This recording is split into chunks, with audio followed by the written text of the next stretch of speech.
For a brief moment, America looked away, and in that moment, something happened in Minneapolis that should terrify anyone who believes power is supposed to have limits.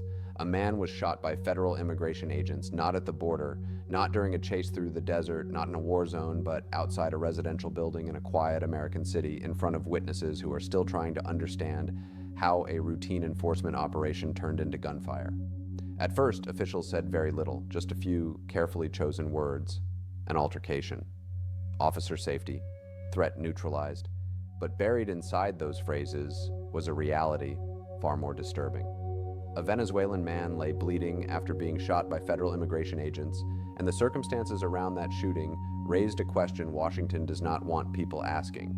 How many times can this happen before it stops being an incident and starts looking like a pattern? Because this was not the first time Minneapolis heard gunshots tied to federal immigration enforcement this month. And that matters. To understand why this shooting shook the city so deeply, you have to understand what happened just days earlier.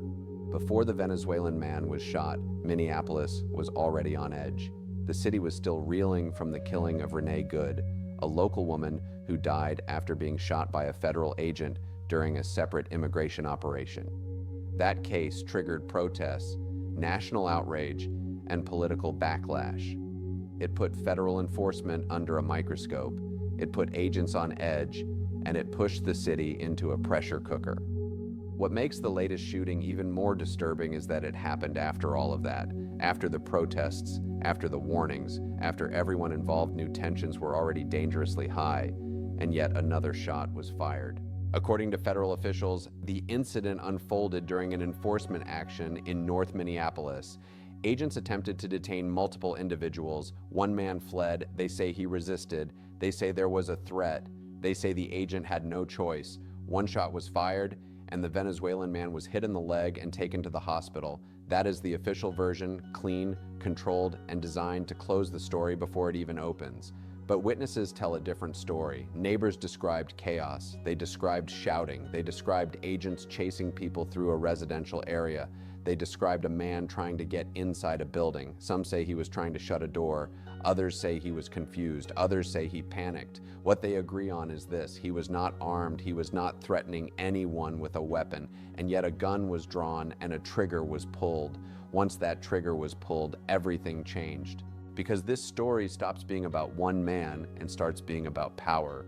The Venezuelan man did not have a press conference. He did not have political backing. He did not have a powerful media machine advocating for him. In the early hours after the shooting, he was just another unnamed figure in an official statement, another subject, another line of text. That anonymity is not accidental. It is structural.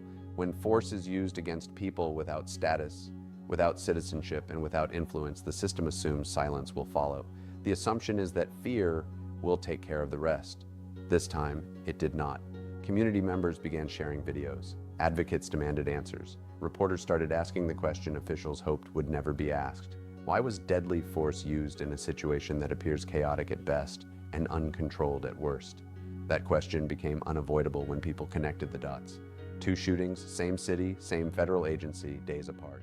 At that point, this was no longer about one agent's decision. It was about operational culture. What kind of training tells an agent that a fleeing unarmed man in a residential neighborhood is a lethal threat? What kind of command structure allows firearms to be deployed in densely populated areas during civil immigration enforcement? And what kind of accountability system looks at this and says nothing is wrong? The federal response only made things worse.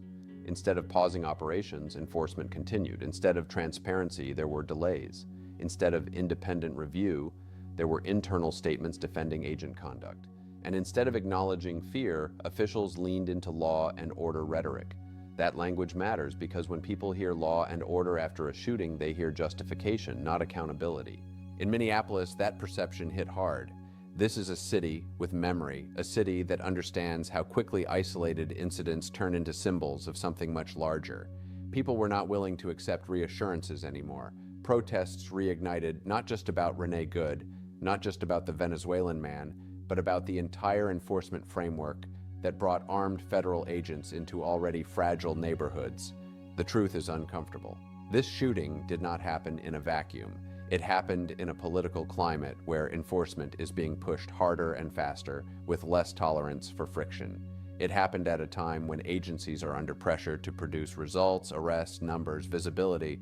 That pressure trickles down. It turns routine operations into confrontations.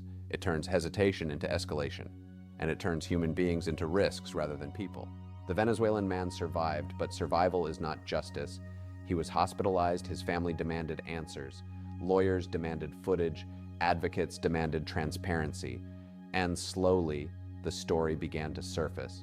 As it did, another question emerged. What happens next? Because once bullets enter civil enforcement, public trust collapses, legal exposure grows, and legitimacy itself comes into question. This is not just a Minneapolis issue. Cities across the country are watching, courts are watching, states are watching. That is why a federal judge stepped in, placing limits on how immigration agents can interact with protesters and bystanders in Minnesota. Judges do not intervene lightly. They intervene when patterns begin to form. For the Venezuelan man, the consequences will last long after the headlines fade. Recovery, trauma, fear, legal uncertainty. For his family, the message is clear. Safety is conditional and accountability is not guaranteed. For Minneapolis, the message is even clearer.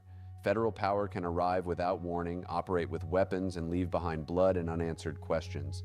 This is no longer just about immigration. It is about restraint. It is about governance.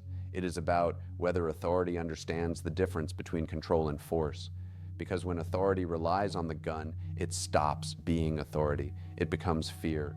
The shooting of the Venezuelan man should have been impossible, not legally impossible, but morally impossible. It should have triggered immediate restraint and transparency.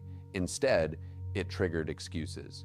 And that is why this story will not go away, because people are asking something that cannot be unasked. If this can happen here, in this neighborhood, in this moment, who is next? The answer to that question will define what kind of country this becomes, not through speeches, not through press releases, but through whether the next operation ends with handcuffs instead of gunfire.